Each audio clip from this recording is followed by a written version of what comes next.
And welcome to the channel. This is Steel City Knives. Right, I can't believe it. I've got a grail knife in front of me. I was lucky enough, so I got this at the start of the year. I think it was roughly about the start of the year. This is a Trevor Ablett knife, and I've wanted one in the collection for so long. This come up at a really affordable price. But believe it or not, Trevor Ablett is one of those knives I think you can get really reasonably. That he's always been like that by the sounds of some of his interviews and the way he talks. He's always been very modest about what he does and what he creates. To me personally, I think he underestimates himself massively, and it is beautiful, absolutely stunning. But yeah, he's always saying, I don't make anything fancy. Well, it's fancy to me, Trevor, I can assure you. Now, unfortunately, Trevor has passed away. But we're going to talk about him, his career, who trained him up, and then the legacy that he's left and the impact he's probably left on the cutlery industry. So, and also I'm going to sort of tell you a little bit how to find a cheaper version of a Trevor Ablett knife that probably won't retail as expensive, but as you can see here, clearly made by the man himself. This is a gardening company over here in the UK called Berek and Ball Limited, and their knives are actually made, I believe, by Arthur Wright at the moment. So they get Sheffield companies to make their knives for them under their, obviously, name of Berek and Ball Limited. But I picked this one up at a fantastic price. I'm going to give the seller a bit of a shout out, even though I use them a lot and I'll probably end up regretting it because I'm eyeing up a few knives on there at the moment. And then this one came up, or I stumbled across this one just looking through vintage and antique shops, and couldn't believe it. It was undescribably Trevor's work, and had to pick it up for, again, a fantastic price. So, and I will disclose that. Right, let's get on with the video. Do a couple of shout outs on the channel. Hopefully I will have contacted this person and he will give me permission to acknowledge him. His name's Robin Wood. Well, his website's called Robin Wood. He's a wood carver. I think he makes bits and pieces. He's got a fantastic site. I'll put a link to it down below. No affiliation. But he also does a blog, and he's been out there to talk to Trevor Ablett and build up a bit of a relationship. He says every time he goes there, he buys some of his knives. Obviously not anymore due to Trevor passing away. But he's also continued that by doing blogs on people like Michael May. And you know, interviewed him and several, and what I'll do, I'll show you them now. They're fantastic, brilliant read. He's got a fantastic website. If you're into wood carving or anything like that, they do courses, and he sells his products on his website as well. But as an interviewer and as an article with some of the fantastic pictures he's got on there, it's phenomenal and a brilliant source of information. I learned something, so I knew. And this is what we'll talk about on the legacy part, that Michael May bought a lot of Trevor's equipment and patterns, but there's a little bit in there that I found fascinating. He actually has got Trevor Ablett Steady, and that's on one of his articles on Michael May. Right, let's get on. And I want to give a shout out to Boulder's Blades, Mikey over there, because he sent me some fantastic pictures to help me with this video, to show you something that I managed to join the dots when I was watching one of Mikey's videos, and he was showing a particular knife. So it's an incredible knife that he's got. I have offered to buy it off him. Mikey, I could never get to seem to sell me his knives. He's got a Stannington Barlow made by Stephen Cock. I do know Stephen. Hopefully he'll make one day. So, but right, without further ado, let's get on with the video. Let's have a look at the knife. So it's a fantastic piece, and like I said, Trevor is so modest in all of his videos. He says, I make nothing fancy. In fact, I've made a short of this and I've overlaid an interview that Trevor has, and in it he's like, I make nothing fancy.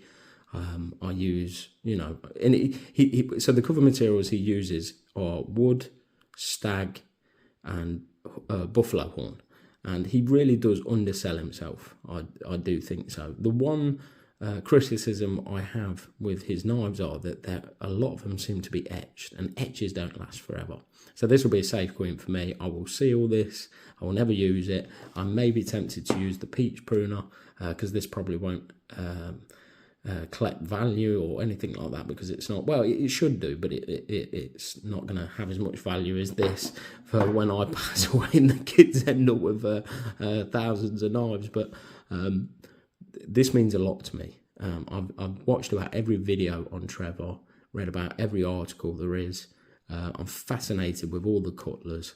I study them. You know, I'm a knife geek, so this does mean a lot. Now, he did have a tang stamp, and I'll show you it here, and you will find, and there was a knife that came up recently with that tang stamp, and I think, like I say, he's too modest, and I think even on the resale value, they're even really, I don't think they're as much as, say, other Cutlers. You can usually pick up a Trevor Ablett at a really reasonable price, and we'll go into some of the patterns that are Trevor's, and some of the knives that he does. But he's just a fascinating chap anyway.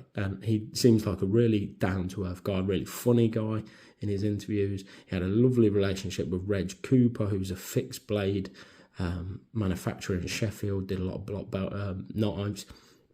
And they had a brilliant relationship, and he talks about it as the two old boys from the Muppets. But and again, Reg has passed away, and it's just, I always think it's good to do these videos to bring to the forefront these excellent Cutlers that we had, keep them in our thoughts, and it's just nice to go over it. But I am so made up with having this knife, and it's fantastic. It really is. It's now I've not cleaned it up. It's got a bit of patina on the brass.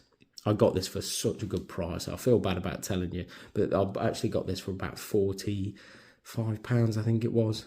It was the fastest thing I've ever bought, and I must have been really lucky to catch it before anybody else. And I'll talk about that buyer as well, the seller as well, because it's a fantastic company. Right, so these are rosewood covers. There's a particular type of rosewood, and I can't remember what it is, and my light's not doing it justice. Sorry, I've oiled that peach pruner, because the action was a bit stiff on both of these, but that one's really snappy now. I just needed to clean out the pivot a little bit. But now, one thing about the older Cutlers, and I've mentioned this on a video that I'm about to release for Zen Ali, a knife that I got off of Zen Ali. I've managed to do that video, but you see how it's hafted more on the sides. So the first time I ever heard about this was when the late great Tony Bose, there was an interview, and he said a knife should have no sharp edges. Everything should be beautifully rounded off. And Trevor's of that era, and that clearly is the case. So these days you see it a lot now where it comes and there's a 90-degree edge on all the sides. But Trevor was of that era where everything had to be hafted and come over, and you can see it a lot in the peach pruner. You see how there's no real, a bit here, but you see how this comes out to an absolutely beautiful edge, and that was the aim, and that's probably why the bolsters are like what they are. And you see that on a lot of the older knives, they'll be rounded over. You won't get this edge to a knife. Now, it's all down to your personal preference, whether you like that or not. There'll be an argument to say that a 90-degree edge would sit better in the hand. It'll probably be a hot spot after, working with it, but it's definitely an era thing, or maybe how they were trained. And we're going to talk about who trained Trevor Ablett as well. And that's where Mikey from Boulder's Blades comes into it. Right, so like I say, he's got this fantastic edge. So that is the city emblem of Sheffield, and I'll put a picture of it up here now. And it's got this beautiful lamb foot in a very high polish, but I just love the brass. And like I say, the wood, I'm not doing the wood justice here. In fact, even the peach pruner from Bergen and Bull, excuse all the oil, I should have got a little cloth here. I've got a little bit of tissue. Let's just wipe this off. Like I say, I've just been cleaning out the pivot with it, so it might leak out a bit, but the walk and talk is fantastic. So straight down the middle, and you listen to this. As long as I don't slip and cut myself. But yeah, beautiful, absolutely beautiful. So let's just clean that off. So on this one, we've just got Bergen and Bull, and then we've got that made in Sheffield tang stamp. So, but if you ask me, you see a Trevor Ablett knife and you just know it's a Trevor Ablett knife. It's so clearly, it's very iconic to him, and that's what I love about handmade cutlery. It's almost like there's a signature with this handmade side of it. You'd know who's made that knife. Right, let's talk about who trained Trevor up. About the man in general anyway. So he was born in Derbyshire. and then his father moved to Lincolnshire to work on the land, and then eventually the father moved to Sheffield, so to be in a plating firm. And then Trev started in 1957 thanks to Emil, who was his Polish uncle.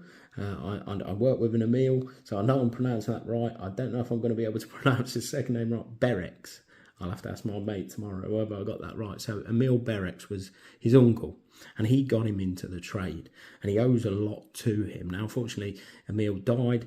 Emil was a fascinating guy to do some research on as well, and I looked his name up on Name on a Knife Blade, which is a fantastic website, and you know I always tell you to go and look there. It's a fantastic source of information for any Sheffield brand, but on there, this is where Mikey from Baldy Blades come into it. I've always remembered this penknife that Mikey's shown before. It's a brilliant penknife. It's like a Warncliffe on one side and a coping blade on the other, and it's got Wilkinson's sword. I've always fascinated with it. I like both of those blade shapes. Quite unusual to have them both on one penknife. I love that combination of blades. Now, on the Name on a Knife Blade, it actually says Emil created this penknife for Wilkinson's sword. One was a Warncliffe, one was a squared off pen blade, which I assume is this coping blade. So what you have there, Mikey, is a fantastic design by Emil, who was the person that essentially got Trevor Ablett into the cutlery industry. So, and Emil has quite a brilliant. So he actually he worked originally for J.Y. Collishaw, which I never know if I'm pronouncing that name, but a fantastic Sheffield brand. They made a lot of money. They actually had.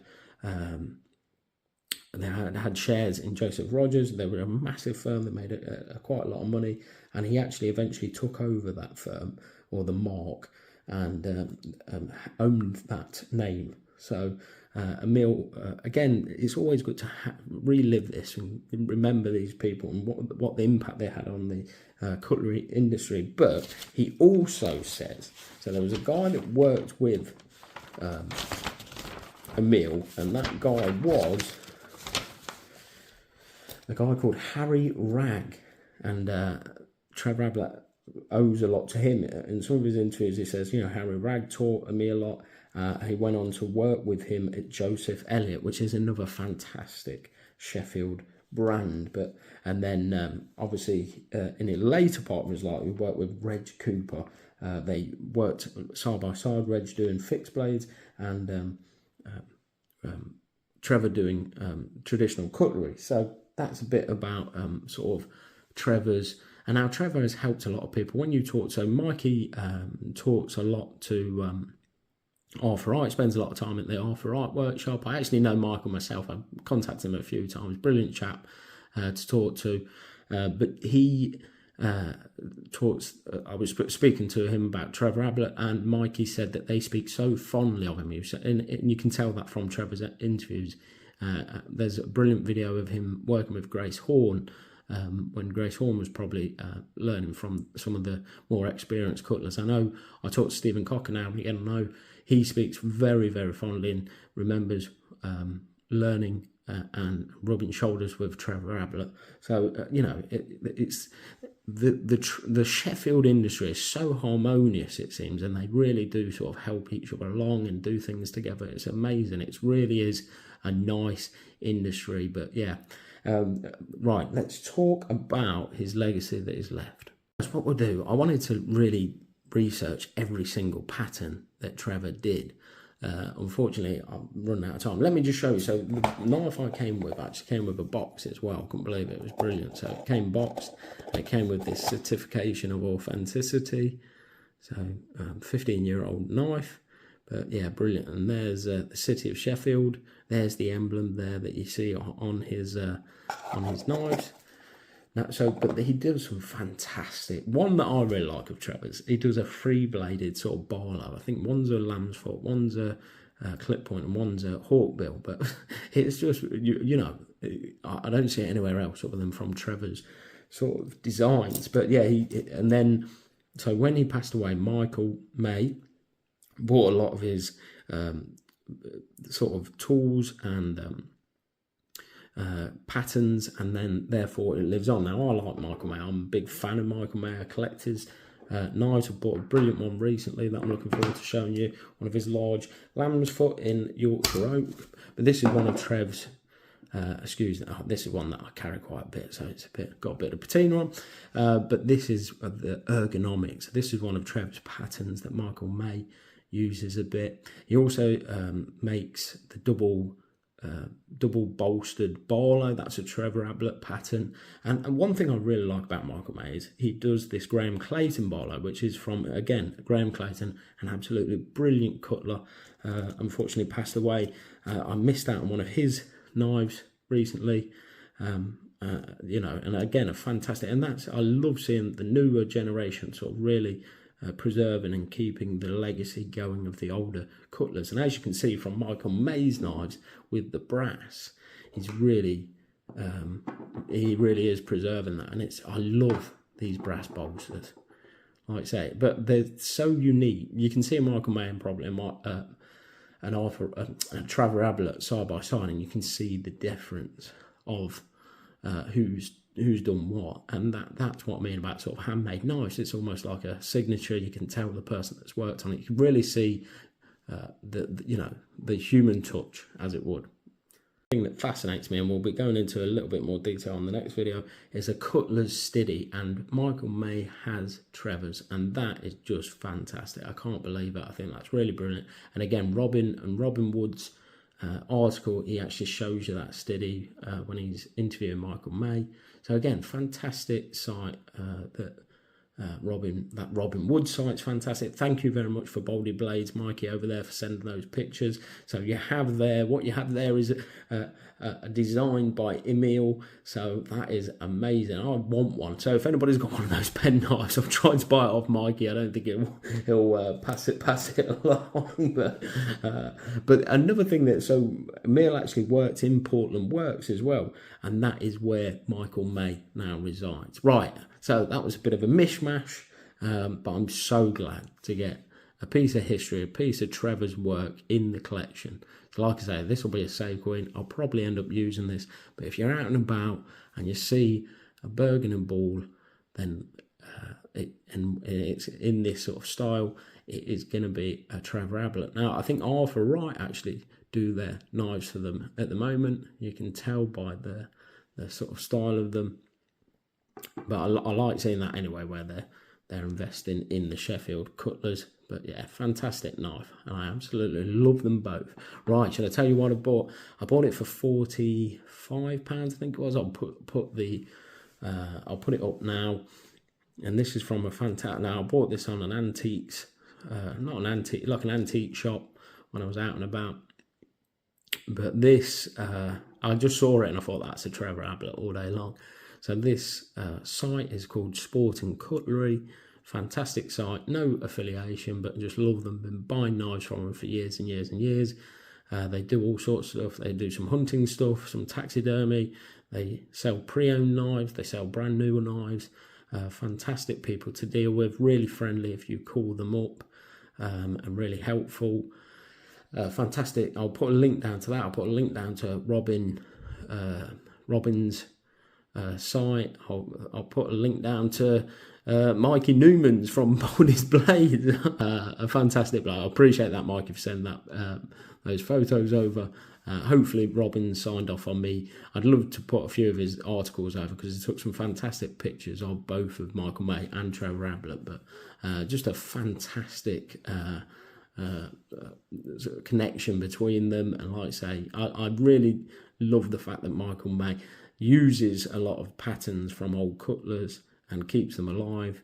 I know he uses a lot of materials from Sheffield in Yorkshire, which I think is fantastic. The one I've just bought, I bought a large lamb foot from Michael May, and it's in Yorkshire oak, and it's absolutely beautiful. But right, that's all from me.